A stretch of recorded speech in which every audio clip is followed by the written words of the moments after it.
IPS பத்தி சொல்றாரு. அப்போ நீ முடிஞ்சா தண்டனையை பெற்றுக் கொடு. நீ யாருக்கு நீங்க சொல்றீங்க? அதுவும் ஒருமையில அவன் இவன் என்று பேசுறது, ஒரு கண்ணிய குறைவா திரும்பி பேசுறது. சரிங்க, ஒரு அரசியலை பத்தி சொல்றாரு. இது ஐபிஎஸ் ஒரு ஆஃப்டர் ஆல் உனக்குன்னா நீங்க என்ன சார் படிச்சிருக்கீங்க? திரு சீமான் அவர்கள் என்ன படித்திருக்காருன்னு தயவு செய்து இந்த பொதுவெளியில சொல்லுங்க. நீங்க என்ன படிச்சிருக்கீங்க? உங்களுடைய படிப்போட குறைவா படிச்சிருக்காரா சார்? இந்திய அளவுல 3வது இடத்துல வந்தது, அதை விட நீங்க உயர்ந்த படிப்பு படிச்சிருந்தீங்க, தயவு செய்து சொல்லுங்க. அருண்குமார் எஸ்பியோட அட்வொகேட் முரளிகிருஷ்ணன் ஒரு பேட்டி கொடுத்திருக்காரு.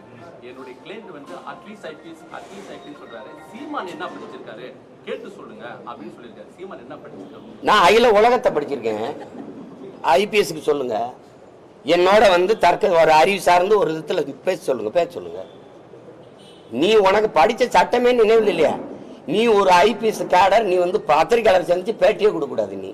நீ போயிட்டு ஒரு அரசியல் கட்சியை அது பிரிவினைவாத கட்சின்னு பேசவே கூடாது. நீ போலீஸ் கான்ஃபரன்ஸ்ல போய் நீ எப்படி பேசுவ? உனக்கு மறவே தெரியல. நீ என்னத்தை படிச்ச? நீ அவர் விடுங்க.